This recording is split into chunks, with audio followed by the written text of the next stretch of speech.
वहीद कामिल कदूस जिंदा नाम में आप सबकी सलामती हो। शलोम। यीशु मसीह की सलामती आप सब पर हो। एक नारा लगाएंगे, हालेलुया। ये पीछे से बिल्कुल आवाज नहीं आई। हालेलुया। दानियल की किताब 5वां बाब, मुकद्दस दानियल यानी दानियल नबी 5वां बाब सहाइफ अकबर में से है।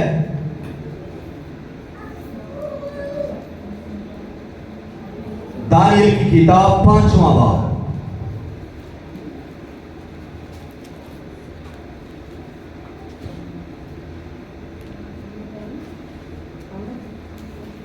पहली आयत से मैं आप सबों के सामने पढ़ूंगा। बेलशस्सर बादशाह ने अपने 1000 उम्रा की बड़ी धूमधाम से ज़ियाफत की और उनके सामने मैनोशी की। बेलशस्सर ने मैं से मसरूर होकर हुक्म किया कि सोने और चांदी के ज़रूर जो नबूकदनेस्सर उसका बाप यरूशलेम की हैकल से निकाल लाया था लाएं, ताकि बादशाह और उसके उमरा और उसकी बीवियां और हरमे उनमें मैं ख्वारी करें। तब सोने के ज़रूर को जो हैकल से यानी खुदा के घर से जो यरूशलेम में है ले गए थे लाए, और बादशाह और उसके उमरा और उसकी बीवियों और हरमों ने उनमें मैं पी। उन्होंने मैं पी और सोने और चांदी और पीतल और लोहे और लकड़ी और पत्थर के बुतों की आमद की। उसी वक्त आदमी के हाथ की उंगलियां साहिल हुई और उन्होंने शमादान के मुकाबिल बादशाही महल की दीवार के गज पर लिखा, और बादशाह ने हाथ को वो हिस्सा जो लिखता था देखा। तब बादशाह के चेहरे का रंग उड़ गया और उसके ख्यालात उसको परेशान करने लगे, यहां तक कि उसकी कमर के जोड़ ढीले हो गए और उसके घुटने एक दूसरे से टकराने लगे। खुदावंद के कलाम के पढ़े सुने और कबूल किए जाने पर खुदावंद की कसरत के साथ बरकत हो। सब कहिएगा आमीन। बाइबल मुकद्दस की ये चंद आयात जो मैंने आपके सामने तलावत की है, ये दानियल की किताब 5वें बाब की पहली आयात है और इसका जो मज़मून है वो है नविश्ताए दीवार। नविश्ताए दीवार। बाबल एक शहर है जिसकी बुनियाद नमरूद बादशाह ने डाली और इस शहर को बेबीलोन भी कहा जाता। ये शहर बेबीलोन तरक्की कर गया, इसलिए तरक्की कर गया कि इसके गिरदोनवार के जितने भी मुल्क थे वो सारे के सारे इसे खराज देते, अपना वो हिस्सा इनसे लेता। और ये मुल्क एक जरखेज मुल्क था और जरखेजी की वजह से ये बहुत मशहूर था। ये जरखेज क्यों था? ये जरखेज इसलिए था कि दरियाए दजला और दरियाए फरात इसी में से होकर गुजरते और इसे सैराब करते थे। इसलिए ये एक जरी मुल्क है और ये इतना ज्यादा अमीर हो गया, कुछ इसके अपनी पैदावार और कुछ ये दूसरे मुल्कों से भी लेता था, तो सब इसे खराज देते थे क्योंकि ये एक चौधरी की तरह था। बड़ा शहर, बड़ा जोरावर शहर बन गया, अमीर तरीन शहर हो गया। अब जरा इसकी शहर की बिल्डिंग को देखे, इसकी दीवारों को देखे, इसकी गलियों को देखे। जब भी इस शहर को उसने बनाया तो इसकी जो दीवार है वो उसने उसके चौगिर्द लगाई। तो यानी इसके अंदर अंदर का हिस्सा 120 मील का है। ये मुल्क इतना बड़ा है कि इसके चारों तरफ से ये 120 मील मुहीत है। और अगर इसको मशरक से नापे तो ये 30 मील है, और अगर इसे मगरब से नापे तो फिर भी ये 30 मील है। अगर इसे शमाल से नापे ये 30 मील है, और जनूब से नापे तो फिर भी ये 30 मील है। और जब इसकी दीवारों पर निगाह करते हैं तो इसकी दीवारें बड़ी बड़ी, चौड़ी और मोटी है, ऊंची है। इसकी दीवार जो उसकी जो चौड़ाई है वो 80 फुट उसकी दीवार की चौड़ाई है, और ऊंचाई उस दीवार की जो है वो 200 फुट तक बुलंद है। इस कदर ऊंची और ये चौड़ी दीवार जो शहर को चारों तरफ से घेरे हुए है, और इस शहर की गलियां भी 200 फुट तक चौड़ी है। और इसके फाटक जो इस शहर की दीवारों के अंदर लगे हैं वो भी 200 फुट तक पीतल के बड़े दरवाजे लगे हुए हैं। तो आप अंदाजा कर सकते हैं कि यह शहर कैसा हसीन था और कैसा बड़ा था, कैसा मजबूत था। इसके अंदर कोई दाखिल जबरदस्ती नहीं हो सकता था, क्योंकि इसकी शहर की जो बड़ी दीवार थी वो 80 फुट चौड़ी और 200 फुट ऊंची थी। तो कौन इसे पार कर सकता था? और इस शहर के अंदर एक शाही महल था, उसके चौगिर्द बाग थे, और उस शाही महल के अंदर बादशाह का तख्त था जहां पर वो बैठता था। अब यहां पर जो वक्त हाकिम है वो बेलशस्सर बादशाह है। बेलशस्सर बादशाह नबूकदनेस्सर का पोता है। नबूकदनेस्सर वो बादशाह है जिसने दानियल को कैद किया, जिसने सदरक, मिशक, अब्दुल्लाजू को और हैकल के ज़रूफ को यरूशलेम से लेकर आया और उन्हें कैद करके बाबल के अंदर असीरी में डाल दिया। नबूकदनेस्सर ने यह काम किया, और उसके बाद उसका बेटा यानी पोता जो है वो आता है बेलशस्सर बादशाह। और बेलशस्सर बादशाह क्या करता है? एक बड़ी ज़ियाफत करता है, एक बड़ी ज़ियाफत का एहतमाम करता है। और ज़ियाफत उसने कैसी की है?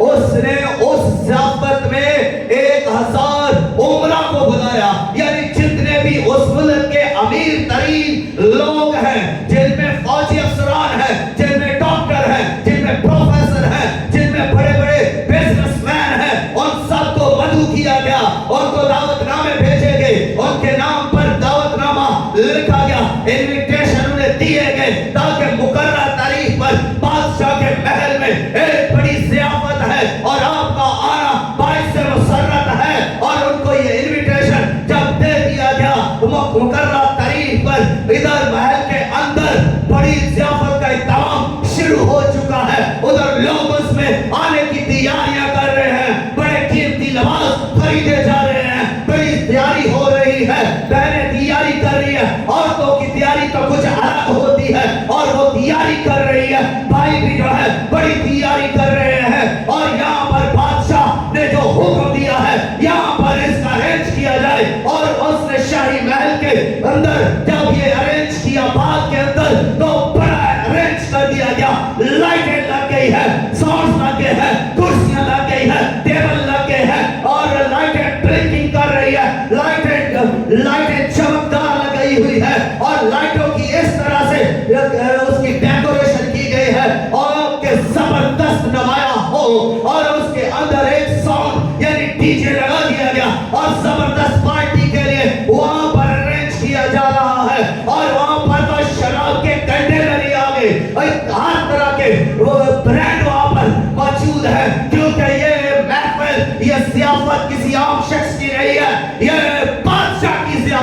है और बादशाह का नाम बेलशस्सर बादशाह है। बादशाह के हुक्म के मुताबिक तैयारी जबरदस्त है और कई दिनों से यह तैयारी चल रही थी। वहां पर किसी चीज की कमी नहीं होगी, इस कदर वहां पर यह तैयारी हो रही है। और जब हर चीज अपनी जगह पर सज धज गई है तो वक्त मुकर्रर पर लोग आना शुरू हो गए।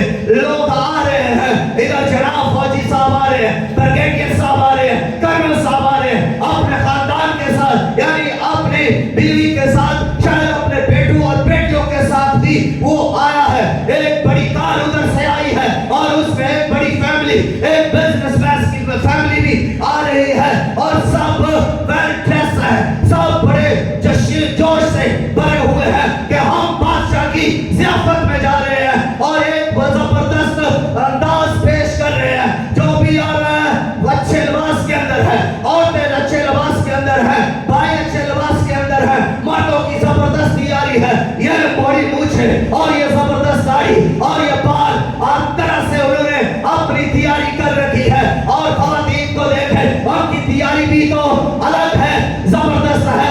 ये जबरदस्त तैयारियां ब्यूटी पार्लर से सज धज कर आ रही है और लिबास कमाल किस्म के लिबास हैं, फैशन से भरे हुए, मोती लगे हुए हैं, हीरे लगे हुए हैं, जवाहरात लगे हुए हैं, जबरदस्त लिबास के अंदर ख़वातीन उस महफिल में एंटर हो रही है। और सीटों पर जब वो बैठे हैं, महफिल स्टार्ट हो गई है। डीजे वाले भाई ने अपना जोश दिखाना शुरू कर दिया और म्यूजिक स्टार्ट हो चुका है। इधर भाई ने ऐलान कर दिया, बादशाह ने, मैं जारी कर दी जाए, इन्हें शराब दिया जाए। ये शराब ब्रांड शराब थे, बड़े बड़े ब्रांड आला किस्म के शराब उनको दिए गए। सब मैं नोशी करने लगे। भाई मैं नोशियां कर रहे हैं, भाई शराब पी रहे हैं, फौजी शराब पी रहे हैं, अफसरान शराब पी रहे हैं और शराब पी पी कर वो मस्त होते जा रहे हैं। इधर बहनों ने कहा, हम भी तो कम नहीं हैं, हम भी तो बड़े सच सच के आए हैं, हमने भी तो बड़े पैसे खर्च किए हैं, हम भी तो ब्यूटी पार्लर पर इतना पैसा खर्च कर गए हैं, इस महफिल में रंग जमाने के लिए आए हैं। तो उन्होंने भी अपने जाम उठाए और शराब नोशी करना शुरू की। बहनें भी मस्त हो रही है शराब नोशी के अंदर, है जबरदस्त महफिल के अंदर जो एक जबरदस्त रंगरलियां शुरू हो चुकी है। कुछ तो उठकर डांस करना शुरू हो गए, कुछ कपल उठे हैं और वो कपल डांस करना शुरू हो गए हैं।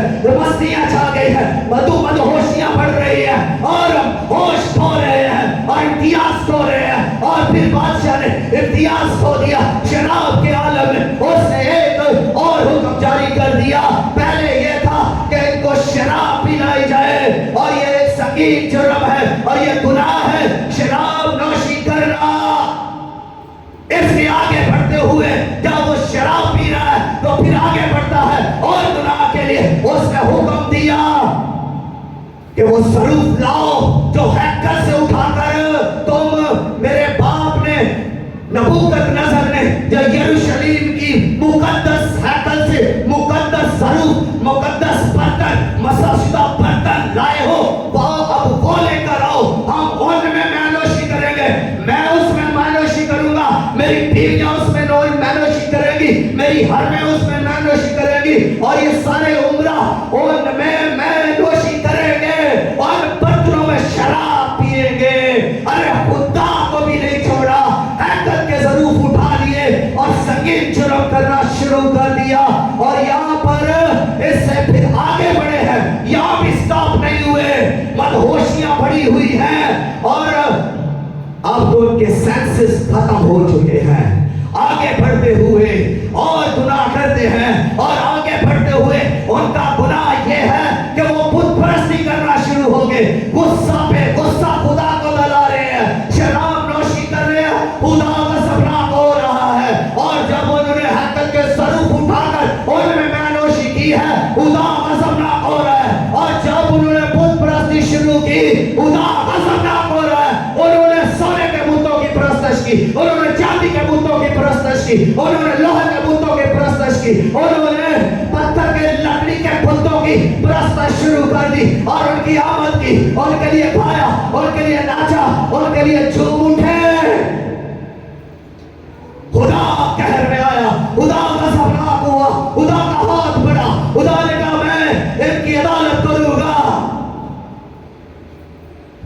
मदहोशी में वो होश खो बैठे।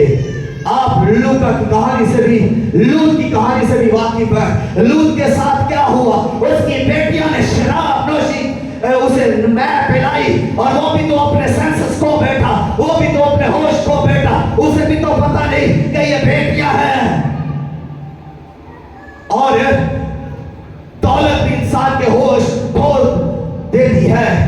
एक अमीर आदमी, खुदा यीशु मसीह के वक्त हम यीशु मसीह तमसील देते हैं कि एक अमीर आदमी था, उसने कहा अब मैं क्या करूंगा, अब मैं ये करूंगा कि अपनी पुरानी कोठियों को ढाकर नई कोठियां बनाऊंगा और अपनी जान से कहूंगा ऐ जान खा पी और ऐश कर, तेरे लिए बरसों के लिए जमा हो गया है। लेकिन खुदा की आवाज है, ऐ नदार, आज रात ही तेरी जान तुझसे तलब कर ली जाएगी।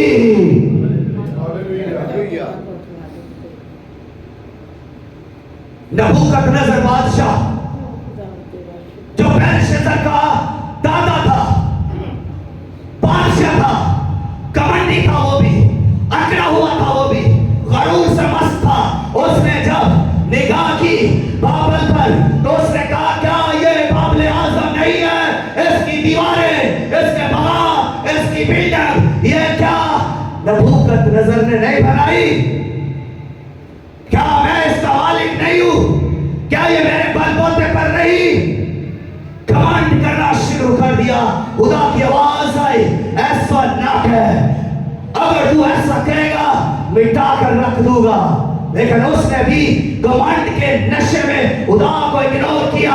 आज लोग अपने नशे के अंदर चल रहे हैं, लोग मस्तियों के अंदर है, मदहोशियों के अंदर है, होश खो गए हैं, डांस के अंदर है, रंगरलियों के अंदर है, जनादारी के अंदर है, शराबनोशी के अंदर है, और तरह तरह के नशों के अंदर फंसे हुए हैं। किसी को झूठ बोलने का नशा है, किसी को चुगली करने का नशा है, कोई तो व्यापारी के नशे के अंदर मदहोश है, उसे पता ही नहीं मैं कर क्या रहा हूं।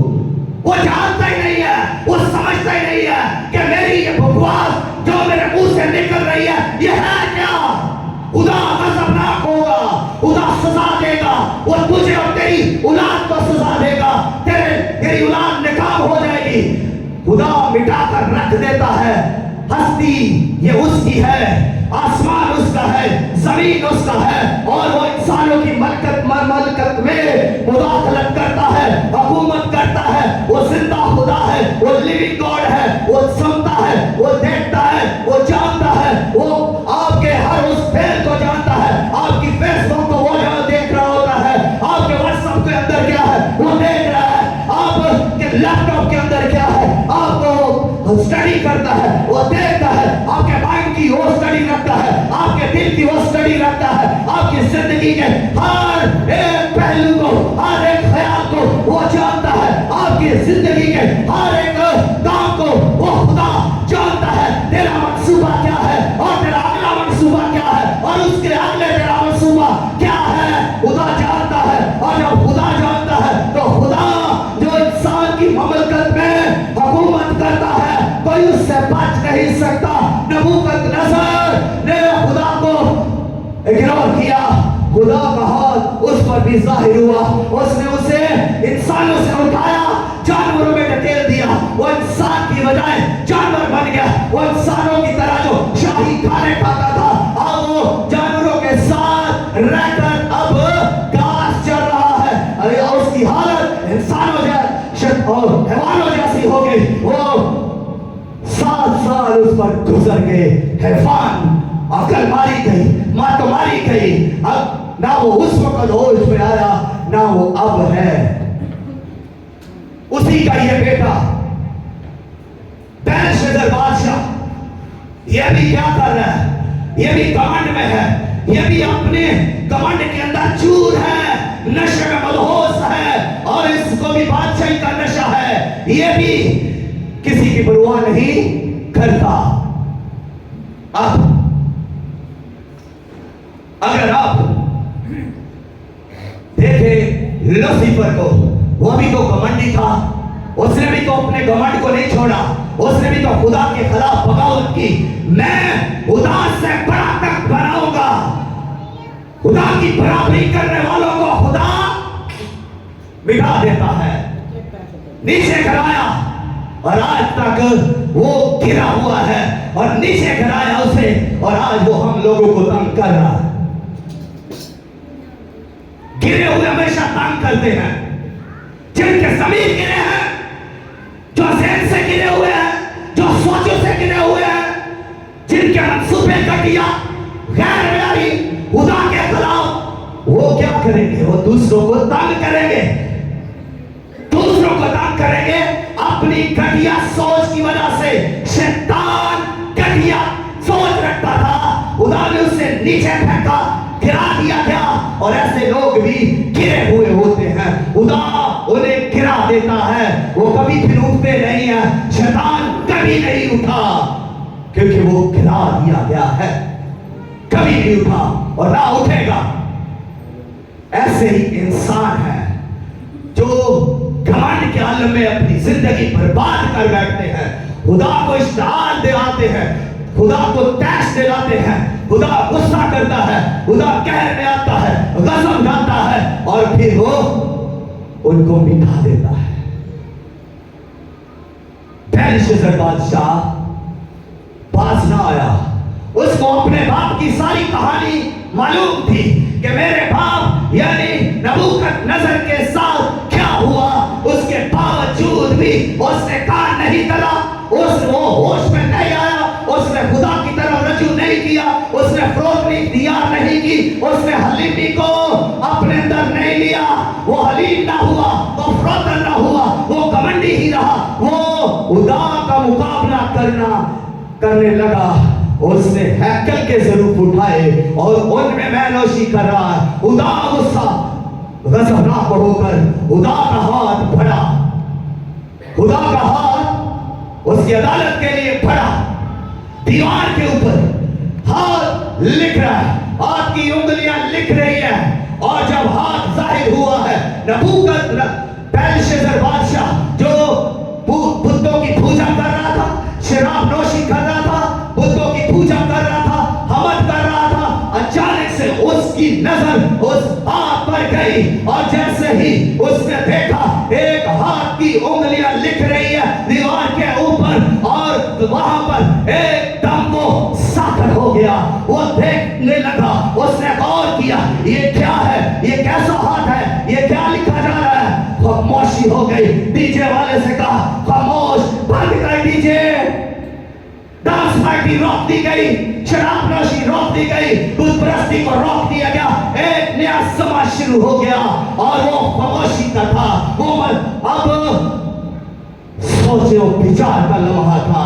सबकी नजर उस हाथ पर है जो खुदा का हाथ है, जो दीवार पर लिख रहा है और सब उस हाथ को देखने लगे।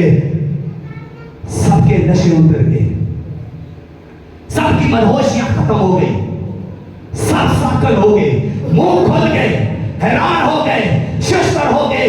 हाथ लिख रहा है और फिर क्या लिख रहा है ये भी किसी को समझ नहीं कि लिखा क्या जा रहा है। सबकी नजर हाथ पर है, लिखाई पर है और बेलशस्सर बादशाह लिखाई को देखकर हैरान है, हाथ को देखकर हैरान है और परेशान है।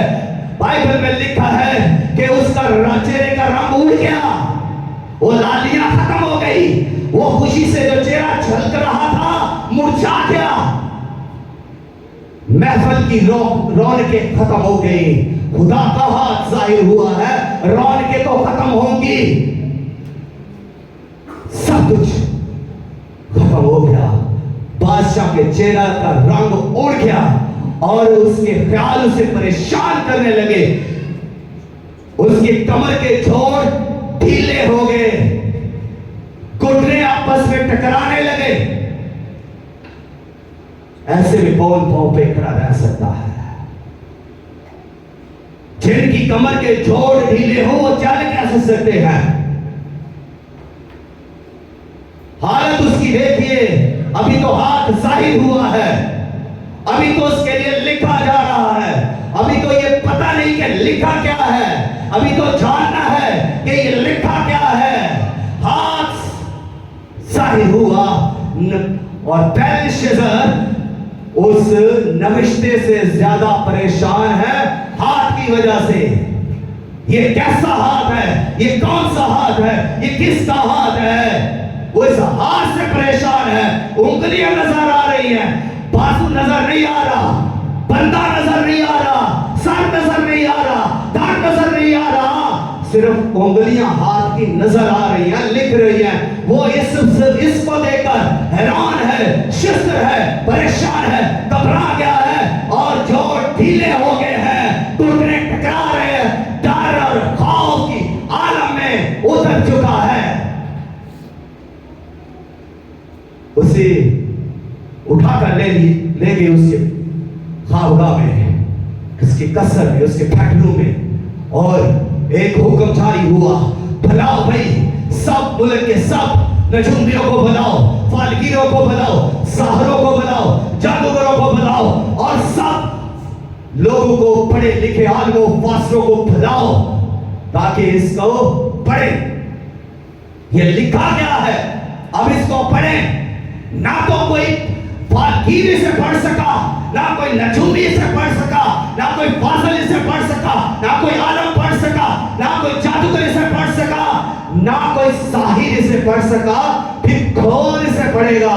अब हैरत और बढ़ गई, परेशानी और बढ़ गई।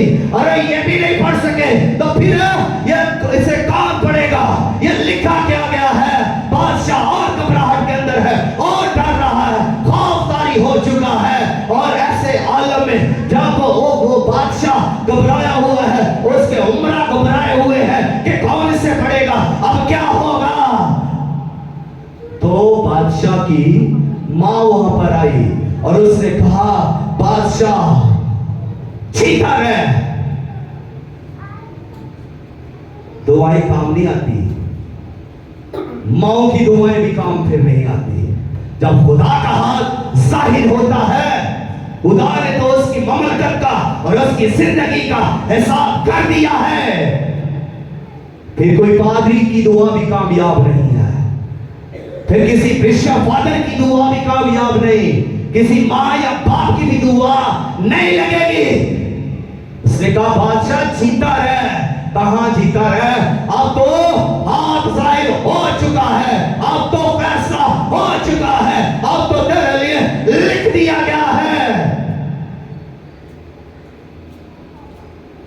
जब कोई नहीं पढ़ सका तो उसकी मां ने कहा, तेरे मुल्क के अंदर एक शख्स है जो इसको पढ़ सकता है। तेरे बाप नबूकत नजर के वक्त उसने इन सब पर उसे सरदार बनाया, वो ख्वाबों की तबीर करता है, वो ख्वाब भी बता देता है, उसमें फाजल रूह है, उसमें नूर की रूह है, उसमें दानिश की रूह है, उसमें कामिल हिकमत की रूह है, वो सबसे अलग है, वो इलाहों की रूह रखता है। उसका नाम दानियल है। वो मर्द खुदा है, वो मर्द दुआ है, वो मर्द रासबाज है, वो मर्द ईमान है और वो खुदा की परस्तिश करने वाला है, वो खुदा के आगे 3 बार झुकने वाला, दुआ करने वाला मर्द खुदा है जो किसी से नहीं डरता। और वो दानियल है, वो हमारा हीरो है, वो खुदा का मुकद्दस चुना हुआ नबी है, वो खुदा की बात करता है और उसमें इलाहों की रूह है। उसको बुलाया गया इनामात को, जो उसने ऐलान किया था कि ये इनाम दिए जाएंगे। मर्दे खुदा को इनामात से कुछ नहीं है, कोई गरज नहीं, इनाम मिले या ना मिले, उसका काम है वो खुदा का जलाल जाहिर करे। उसने कहा, बादशाह तू ये इनाम दे या ना दे, मैं ये नविश्ता तेरे लिए जरूर पढ़ूंगा। मैं इस मुल्क में आया ही इसीलिए, मैंने इतनी कैद इसीलिए काटी है, मैं अपनों से दूर इसीलिए हूं कि खुदा का जलाल जाहिर करूं। मैं इसीलिए तेरी ममलकत में हूं कि ये जो निविष्टा दीवार है इसको मैं पढ़ूं, तू कहे या ना कहे मैं फिर इसे तेरे लिए पढ़ूंगा, क्योंकि ये मेरे मौला की तरफ से है, मेरे आका की तरफ से है, मेरे मालिक की तरफ से है, मेरे खुदा की तरफ से है, मेरे पैदा करने वाले की तरफ से है। ये हाथ किसी और चीज का नहीं, किसी देवता का हाथ नहीं, किसी देवी का नहीं, ये हाथ मेरे खुदा का हाथ है, ये हाथ लश्करों के खुदा का हाथ है, ये कभी खुदा का हाथ है, ये जलाली खुदा का हाथ है, ये नूरों के बाप का हाथ है। इसलिए इसे मैं पढ़ूंगा, जरूर पढ़ूंगा और तेरे लिए पढ़ूंगा। उसने उसे कहा कि सुन बादशाह, तेरा बाप भी ऐसा ही था, जैसा तू कमंडी है तेरा बाप भी कमंडी था, जैसा तू मगरूर है तेरा बाप भी मगरूर था। तेरे बाप ने भी खुदा के हुक्म को की परवाह नहीं की, उसको सजा सुनाने के लिए आसमान से एक निगहबान, एक कुदसी आया और उसके लिए एक ज़बानी पैगाम था कि बादशाह तू फरोख्तनी इख्तियार कर ले, कमांड को छोड़ दे। मगर उस वक्त उसने भी, तेरे बाप ने भी ध्यान नहीं किया, लेकिन अब तू भी वैसा ही है और तूने भी नहीं किया। लेकिन तेरे लिए आसमान से ये हाथ जाहिर हुआ है और तेरे लिए ज़बानी पैगाम नहीं है, तेरे लिए लिखा हुआ है। और अब सुन कि तेरे लिए दीवार के ऊपर लिखा क्या है। तेरे लिए दीवार के ऊपर लिखा है मिने मिने कतीलो फरसी। मिने मिने का मतलब है तेरा हिसाब हो गया, तू गिना गया, तेरा हिसाब किया गया, यानी तेरी ममलक का हिसाब कर दिया गया है। और कतील का मतलब है तोला गया, और तू तोला गया, कम निकला। और फरसीन का मतलब है तकसीम कर देना, यानी तेरी ममलकत को तकसीम कर दिया गया है और तेरी ममलकत मादियों और फारसियों को दे दी गई है। खुदा का हाथ जाहिर हुआ तो उसके पास क्या रहा? ना सल्तनत रही, ना बादशाहत रही, ना उसके पास पैसा रहा, और सबसे बढ़कर उसके पास जिंदगी भी ना रही। जिस जिंदगी में वो कमांड करता था, जिस जिंदगी में रोग के साथ चलता था, जिस जिंदगी में वो मैनोशी करता था, जिस जिंदगी के अंदर वो सराकारी करता था, वो जिंदगी ही ना रही। उसी रात वो मर गया, उसका कत्ल हो गया। और जितने उमराए थे, फौजी, डॉक्टर, प्रोफेसर, सब के सब मारे गए। उन पर हमला किया गया, मादियों फारसियों ने हमला करके उनकी ममलकों को छीन लिया और उनको जमीन पोज कर दिया। जिंदगियां खत्म हो गई। वो जो डांस कर रहे थे, रंगरलियां मना रहे थे, जो फैशन में मस्त थे, जो मस्तियों में मस्त थे, जो कह रहे थे हम भी है जोश में, वो सब के सब जमीन पोज हो गए, मर गए, तबाह हो गए, बर्बाद हो गए, खत्म हो गए, क्योंकि उन पर मादियों फारसियों ने हमला किया। और ये किसकी तरफ से था? ये खुदा की तरफ से था।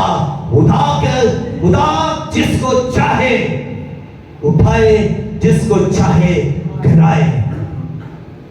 और खुदा मगरूरों का मुकाबला करता है और हलीमों को तौफीक बख्शता है।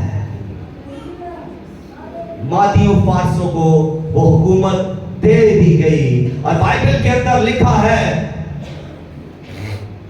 कि हर बशर घास की मानिंद है, हर बशर घास की मानिंद है और उसकी जिंदगी, उसकी सारी शान शौकत घास के फूल की मानिंद है। घास सूख जाती है, फूल कमला जाता है, लेकिन हमारे खुदा का कलाम अब तक जिंदा है। लेकिन हमारे खुदा का कलाम अब तक जिंदा है। हालेलुया। घास सूख जाती है, फूल कमला जाता है, लेकिन खुदा का कलाम हमेशा हमेशा तक जिंदा है। और वो अपने कलाम में कुदरत वाला, अपने कलाम में खाली, वो अपने कलाम को नाज़िल करता है, शिफा देता है। वो अपने कलाम को नाज़िल करता है तो इसला करता है, उसी की तारीफ हो। आए अपने कदमों पर खड़े होकर खुदावंद की शुक्रगुजारी करें उस कलाम की जो अब तक जिंदा है। उस कलाम की तारीफ करें जो